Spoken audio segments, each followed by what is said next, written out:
इस वीडियो में मैं फर्टिलाइजेशन और इम्प्लांटेशन के बारे में पढ़ने वाला हूँ। पीछे जितना भी टॉपिक इस चैप्टर का मैंने करवाया है, आप एक बार उस वीडियो को देख लीजिएगा, आपको सब समझ में आ जाएगा। ठीक है, तो हमारा नया टॉपिक है फर्टिलाइजेशन और इम्प्लांटेशन के बारे में लोग पढ़ने वाले। ओके, तो आइए समझते हैं फर्टिलाइजेशन और इम्प्लांटेशन। जैसे मैं आपको पहले भी बताया है, पहले हेडिंग के बारे में लोग समझते हैं इसका मतलब होता क्या है। जैसे देखिए, प्लांट फर्टिलाइजेशन क्या होता है? Fusion of male and female gamete को हम लोग फर्टिलाइजेशन कहते हैं। ओके, और उसके बाद इम्प्लांटेशन, पहले भी इंट्रोडक्शन वाला में भी हम लोग इम्प्लांटेशन के बारे में पढ़े थे। जैसे attachment of blastocyst in यूटेरिन wall, इसी को इम्प्लांटेशन कहा जाता है। आइए डिटेल में हम लोग पढ़ते हैं। ठीक है, तो हम लोग फर्टिलाइजेशन के बारे में पढ़ते हैं। ओके, तो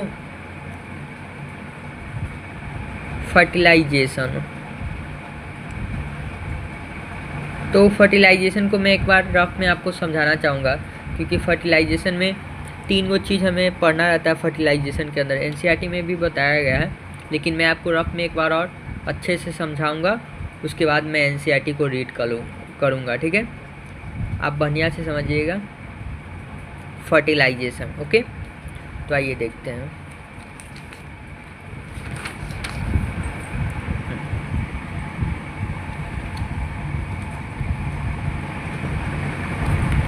तो हमारा आज का टॉपिक है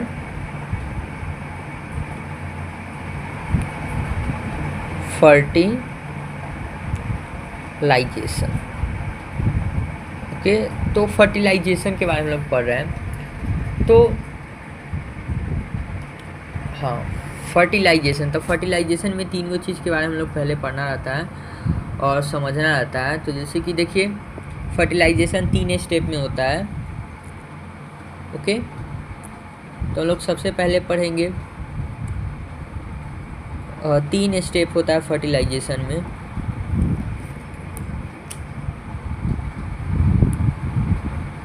फिजिकल इवेंट, ओके, उसके बाद होता है chemical event, physical event, chemical event, उसके बाद fertilising and anti fertilising reaction. Okay, तो फर्टिलाइजेशन को हम लोग 3 टर्म से समझेंगे और अच्छे से समझेंगे फर्टिलाइजेशन। ओके, तो हम लोग फर्टिलाइजेशन का बात करें तो फर्टिलाइजेशन 3 स्टेप में होता है। पहले physical event, chemical event, fertilising, anti fertilising. तो हम लोग सबसे पहले फिजिकल इवेंट के बारे में लोग पढ़ते हैं कि फिजिकल इवेंट में होता क्या है। पहले तो मैं बता देता हूँ फर्टिलाइजेशन क्या होता है। Fusion of male and female gamete, उसको फर्टिलाइजेशन कहते हैं। ओके, फ्यूजन ऑफ मेल बोले तो sperm, fusion of sperm and ovum, it is called fertilisation. ठीक है, यहाँ मैं लिख देता हूँ sperm plus ovum, fusion of sperm plus ovum known as fertilisation. Okay, तो फर्टिलाइजेशन को 3 टर्म से हम लोग समझेंगे। पहले हम लोग पढ़ेंगे फिजिकल इवेंट। ओके, तो फिजिकल इवेंट में क्या होता है देखिएगा। फिजिकल इवेंट, ओके, तो फिजिकल इवेंट में हम लोग देखेंगे arrival of sperm and ovum. Physical event में हम लोग क्या पढ़ना है? Arrival of sperm and ovum. ठीक है, और फर्टिलाइजेशन होता कहाँ है? तो फर्टिलाइजेशन हमारा होता है एम्पुलरली इस्थमस रीजन। फर्टिलाइजेशन हमारा कहाँ होता है? एम्पुलरली इस्थमस रीजन में होता है। ओके, और फिजिकल इवेंट में हम लोग पहले देखेंगे arrival of sperm and ovum. ठीक है, तो हम लोग सबसे पहले देख रहे हैं arrival of sperm. Arrival of sperm, okay, तो स्टेप बाय स्टेप देखिए। अराइवल ऑफ स्पर्म, तो स्पर्म हमारा पहले आता है after copulation. Sperm after copulation sperm हमारा आता है कहाँ? वजाइना में। ओके, फिर वजाइना के बाद जाता है यूट्रस, यूट्रस के बाद वजाइना, यूट्रस, ओके। उसके बाद वजाइना के बाद बीच में यहाँ पे आता है, रुकिए हम बढ़िया से यहाँ पे लिख के आपको बता देते। देखिए स्पर्म जाता है पहले वजाइना में, ओके। वजाइना के बाद सर्विक्स, एंड सर्विक्स के बाद यूट्रस, यूट्रस के बाद इस्थमस, इस्थमस के बाद ampullary region, okay. The arrival of sperm, देखिए स्पर्म वजाइना से होते हुए सर्विक्स, सर्विक्स के बाद यूट्रस, यूट्रस के बाद इस्थमस, इस्थमस के बाद एम्पुलरी रीजन, ओके। अब पढ़ेंगे अराइवल ऑफ ओवम। क्या? Arrival of ovum. तो अराइवल ऑफ ओवम के बारे में लोग पढ़े तो हमारा arrival of ovum ovary, ovary के बाद फिम्ब्रिया, फिम्ब्रिया, फिम्ब्रिया के बाद infundibulum,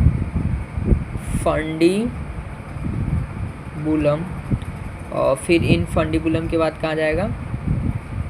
ampullary, ampullary region, okay. तो देखिए हमने क्या देखा, फर्टिलाइजेशन देख रहे थे।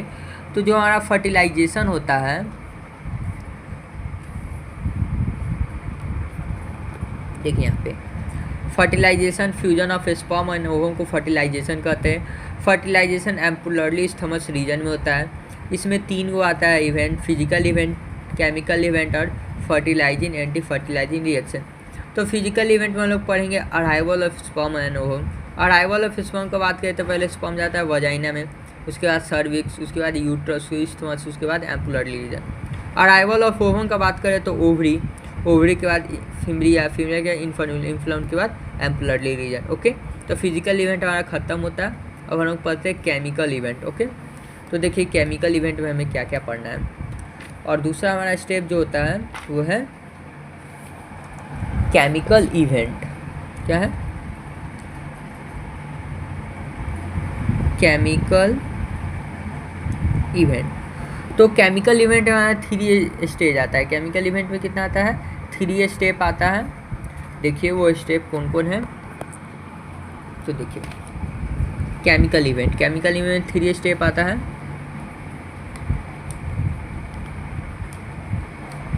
ओके, तो थोड़ा सा 2 मिनट, हाँ। तो केमिकल इवेंट, तो केमिकल इवेंट में हम लोग को पढ़ना है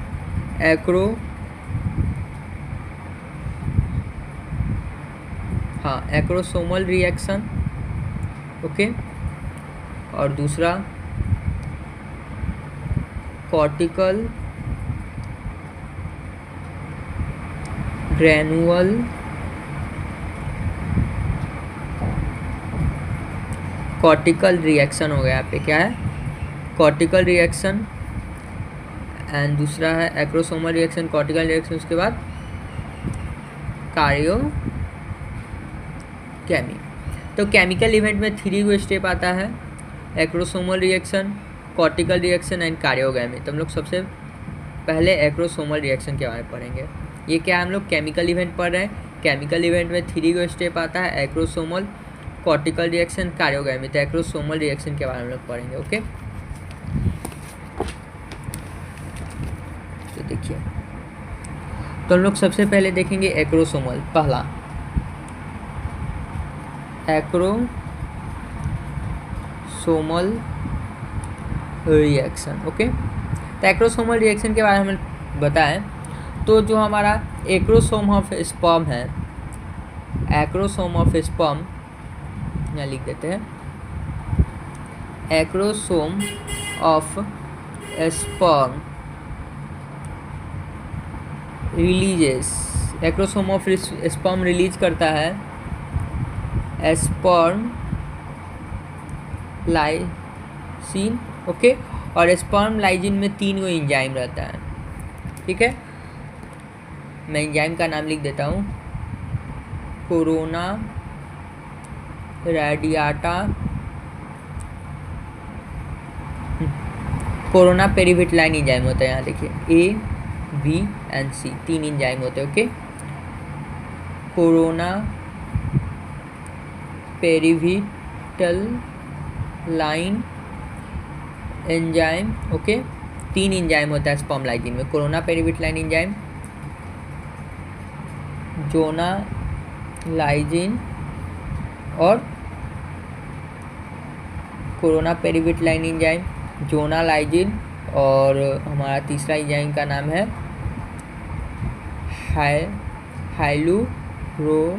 हाइलुरोनीडेज। ओके, तो देखिए हम पढ़ रहे केमिकल इवेंट, तो केमिकल इवेंट में हमारा सबसे पहला स्टेप है एक्रोसोमल रिएक्शन। ठीक है, तो जो हमारा एक्रोसोमल रिएक्शन का बात करें तो एक्रोसोम ऑफ स्पर्म रिलीज करता है sperm lysine.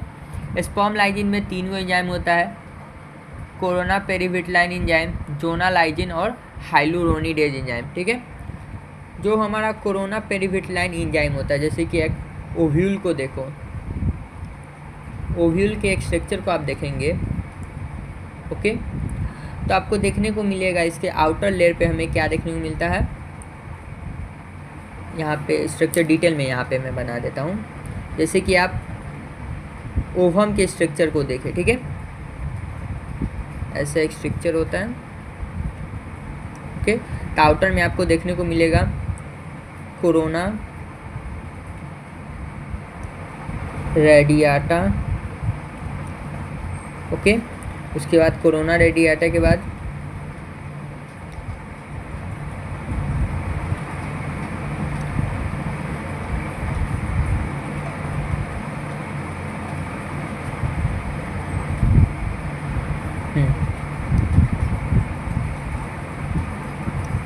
Zona pellucida. Okay, और बीच में हमारा स्पेस होता है, इसको कहते हैं पेरीविटलाइन स्पेस। ओके, एंड यहाँ पे हमारा प्लाज्मा मेम्ब्रेन क्या होता है,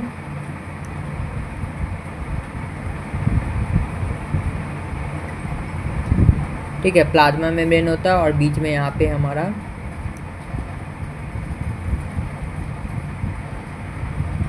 ये हमारा होता है कॉर्टिकल ग्रैनुअल। ओके, तो देखिएगा ये एक्रोसोमल रिएक्शन का बात करें, एक्रोसोम ऑफ स्पर्म, जैसे कि एक स्पर्म का आप देखेंगे स्ट्रक्चर, तो आपको ऐसा कुछ देखने को मिलेगा।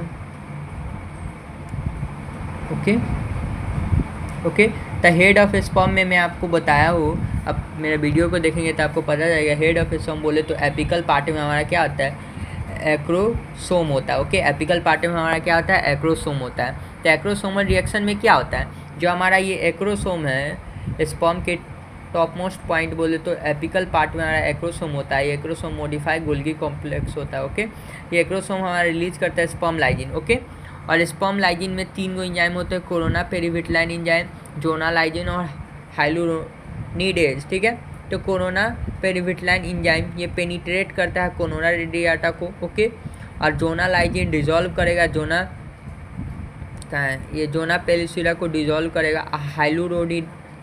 हाइलुरोनीडेज एंजाइम सीक्रेट करेगा हाइलुरोनिक एसिड। ओके, और ये एक्ट करेगा कैसे,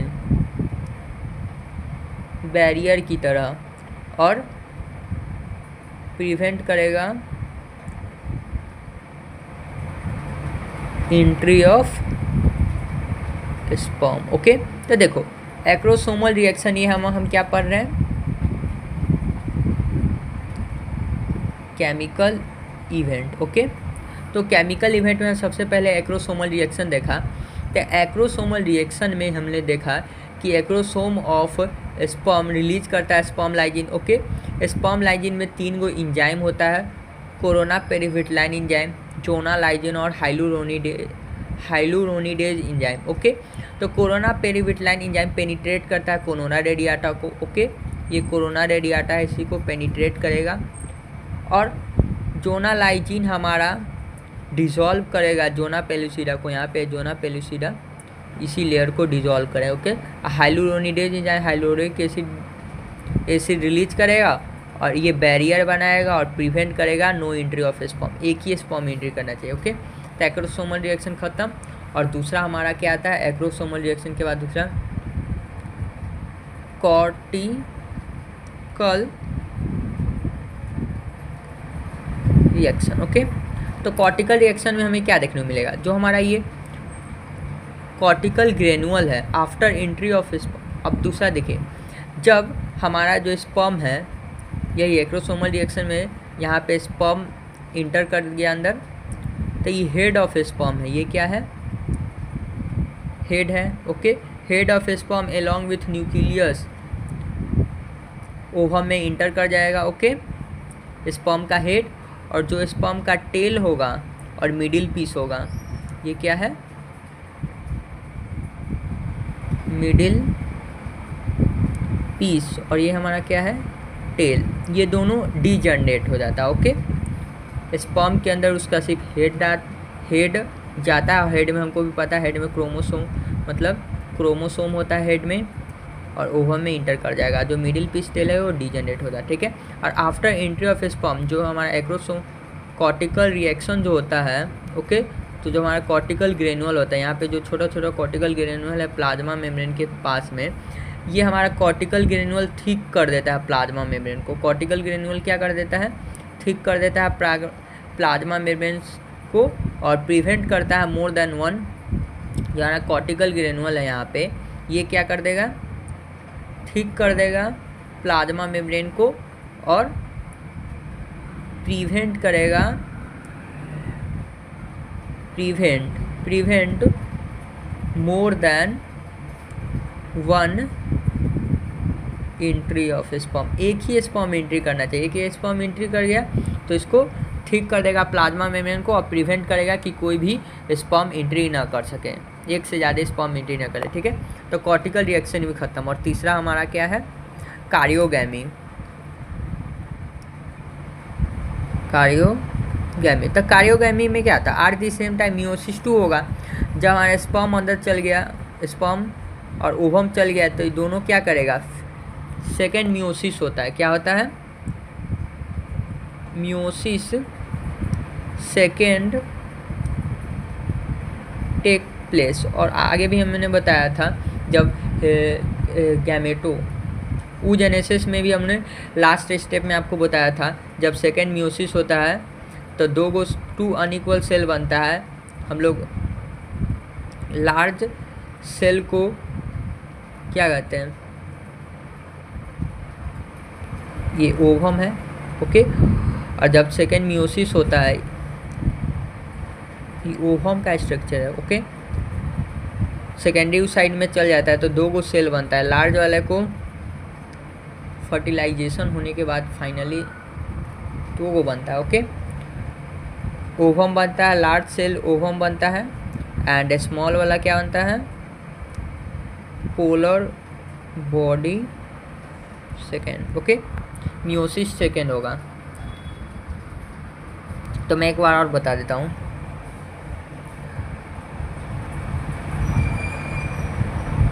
स्पर्म का एंट्री हुआ सेकेंडरी oocyte में, मियोसिस सेकेंड हुआ, लार्ज सेल ओवम बनेगा। देखिए आपको बता देते हैं कि हमारा ये ओवम नहीं, यहाँ पे हमारा सेकेंडरी oocyte है मेरे हिसाब से। हाँ, ओवम नहीं, ये सेकेंडरी oocyte का ये स्ट्रक्चर है। ओके, सेकेंडरी oocyte है।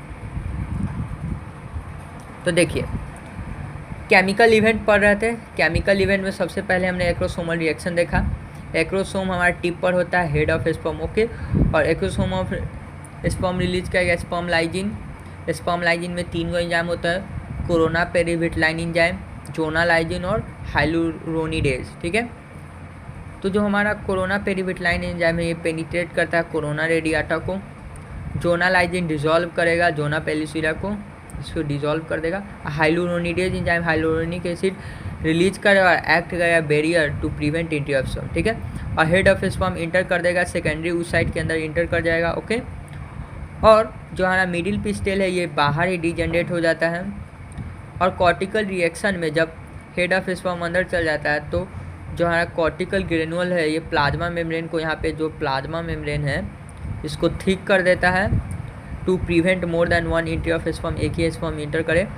और कार्योगैमी होता है जब सेकेंडरी ओसाइट के अंदर स्पर्म चल जाता है, फिर सेकेंड मियोसिस होगा और लार्ज सेल ओवम बनेगा और पोलर बॉडी 2 बनेगा। ठीक है, तो केमिकल इवेंट भी खत्म। और तीसरा है फर्टिलाइजिंग एंटी फर्टिलाइजिंग, छोटा सा टर्म है, मैं इधर ही बता देता हूँ क्या है। फर्टिलाइजिंग एंटी फर्टिलाइजिंग यहाँ पे ही बता देता हूँ, फर्टिलाइजिंग और एंटी फर्टिलाइजिंग। तीसरा हमारा क्या है, fertilising and anti fertilising. Okay, तो देखो फर्टिलाइजिंग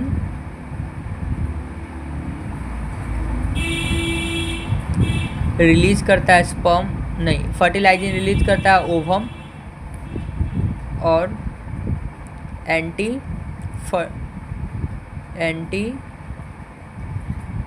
फर्टिलाइजिंग रिलीज करता है स्पर्म। ओके, ये दोनों fertilising anti fertilising related group of animal के होंगे। क्या होंगे, रिलेटेड ग्रुप ऑफ एनिमल। ठीक है, तो हमारा क्या होगा, फर्टिलाइजेशन पॉसिबल होगा। ओके, अगर ये fertilising anti fertilising related group of animal के नहीं होते हैं तो फर्टिलाइजेशन नॉट पॉसिबल। ओके, तो देखो फर्टिलाइजिंग एंटी फर्टिलाइजिंग मैं आपको बताता हूँ। फर्टिलाइजिंग ओवम में होता है, एंटी फर्टिलाइजिंग स्पर्म में। ओके, ये बहुत fertilising anti fertilising related group के एनिमल रहेंगे तो फर्टिलाइजेशन पॉसिबल होगा। अब यही fertilising anti fertilising related group बोले तो सेम एनिमल के नहीं होंगे तो फर्टिलाइजेशन नॉट पॉसिबल। यही छोटा सा टर्म है फर्टिलाइजेशन। आई होप आपको फर्टिलाइजेशन बहुत बढ़िया से समझ में आएगा। अब मैं एनसीईआरटी में एक बार आपको बढ़िया से एनसीईआरटी लाइन बाई लाइन पढ़ता हूँ, आपको सब समझ में आ जाएगा। ओके, हाँ,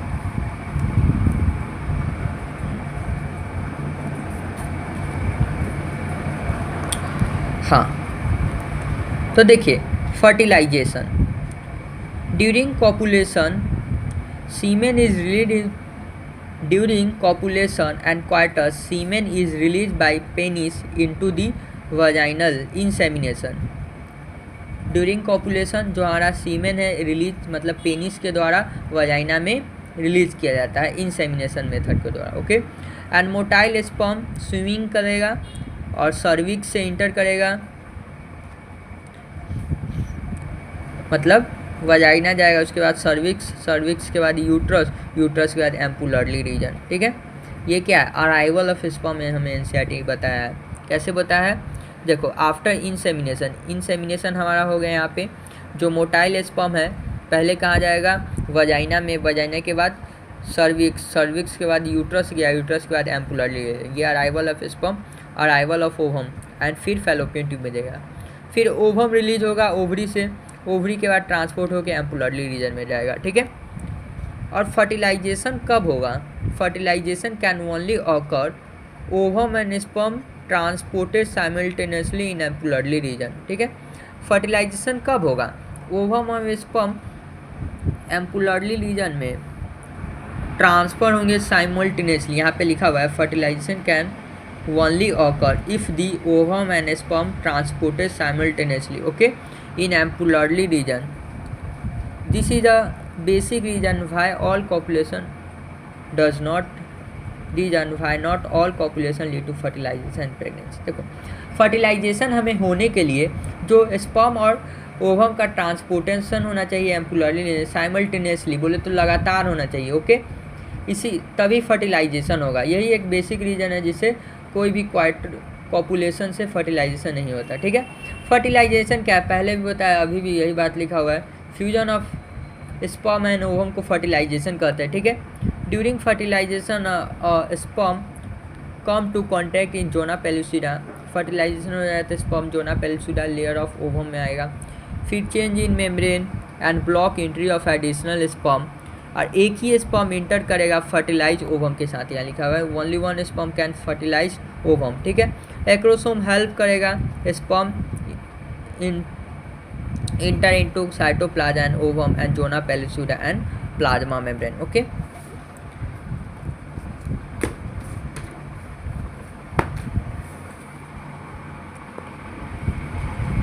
and induce completion of meiosis division secondary oocyte and second meiotic division unequal cell बनता है small second polar body and haploid ovum and the haploid nucleus of sperm and ovum fuse together and form diploid zygote, okay.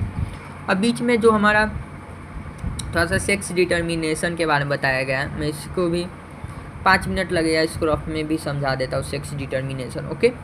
तो देखिएगा यहाँ से यहाँ तक sex determination human का थोड़ा सा इसमें बताया गया है, मैं आपको रफ में अच्छा से समझा देता हूँ, 5 मिनट में आ जाएगा सब पूरा, ओके। तो देखिएगा बीच में छोटा सा टॉपिक दिया हुआ है, मैं यहाँ पे अच्छा से बता देता हूँ, क्या sex determination in human, okay. यही टॉपिक है हमारा। देखिए यहाँ पे मेल है, यहाँ पे हमारा फीमेल है, तो देखिए मेल में हमारा 44A and plus XY chromosome होते हैं, और फीमेल में 44A प्लस XX क्रोमोसोम होते हैं, ओके। और इसमें 2 गैमेट मेल में 2 टाइप ऑफ गैमेट बनते हैं, 22A and plus X gamete and 22A plus Y gamete, okay. And दूसरा यहाँ पे 22A प्लस X गैमेट और 22A and plus X gamete, okay. देख सकते हो sex determination in human, male में 44A प्लस XY क्रोमोसोम होते हैं, फीमेल में 44A प्लस XX क्रोमोसोम होते हैं, ठीक है। और 2 टाइप ऑफ गैमेट बनता है, 22A plus X, 22A plus Y, and female में एक ही टाइप के गैमेट बनता है 22A plus X and 22A plus Y, okay. And यहाँ पे ऐसे कर देते हैं, ओके। ये मेल का, ओके, एंड यहाँ पे हमारा फीमेल है, okay.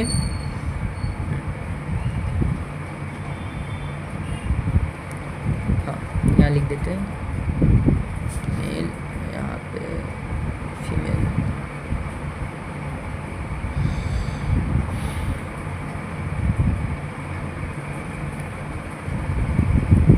Mail 22A plus X, 22A plus Y, female 22A plus X, 22A plus X, okay.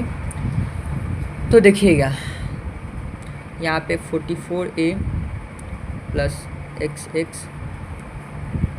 44A plus XY, 44A plus XX, 44A plus XY।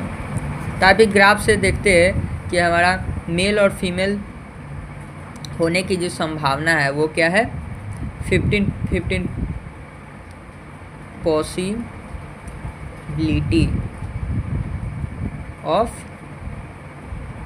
Mail और and female birth, mail और female के जन्म होने का 50-15 chance है, आप देख सकते हो, ओके। तो सेक्स डिटर्मिनेशन भी आपको आई होप समझ में आ गया होगा।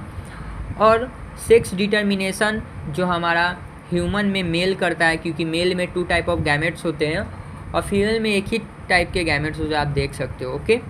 तो मैं आगे बढ़ता हूँ, ओके।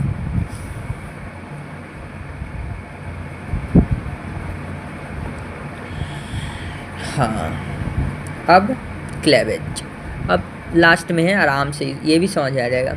देखिए, meiotic division started as a zygote move in through isthmus to oviduct called cleavage and to wide uterus। देखिए, अब हमारा माइटोसिस डिवीज़न शुरू हो जाता है। यहाँ पे आप देख सकते हो, ए में हमें फिगर के बारे में बताया गया है। जो हमारा ये जायगोट है, फ्यूजन हुआ मेल और फीमेल गैमेट का, और फ्यूजन होने के बाद जायगोट बनेगा। तो यहाँ पे ए जायगोट आप देख सकते हो, ए फिगर में जायगोट के बारे में बताया गया है। तो इसमें माइटोटिक डिवीज़न स्टार्ट होगा जायगोट में, फिर जायगोट हमारा मूव करेगा इस्थमस रीजन, मतलब यहाँ से जायगोट हमारा मूव करेगा इस्थमस रीजन से ओविडक्ट, ओके, इसी को क्लेवेज कहते हैं, और टुवार्ड दी यूट्रस, यूट्रस में जाएगा, ठीक है। क्लेवेज क्या है, इसमें माइटोटिक डिवीज़न स्टार्ट होगा जायगोट में, जायगोट जो बना है इसमें माइटोटिक डिवीजन स्टार्ट होगा, और इस्थमस रीजन से मूव करेगा ओविडक्ट की तरफ एंड टुवार्ड यूट्रस, ठीक है। और फिर बीच में फॉर्मेशन करेगा 2, 4, 8, 16 डॉटर सेल ऑफ ब्लास्टोमेयर, फिर ब्लास्टोमेयर का फॉर्मेशन करेगा, ओके। माइटोसिस करके 2 गो ब्लास्टोमेयर बनाएगा, फिर माइटोसिस करेगा तो 4 गो ब्लास्टोमेयर बनाएगा, फिर माइटोसिस करेगा तो 8 गो बनाएगा, फिर माइटोसिस करेगा तो 16 गो बनाएगा, ठीक है।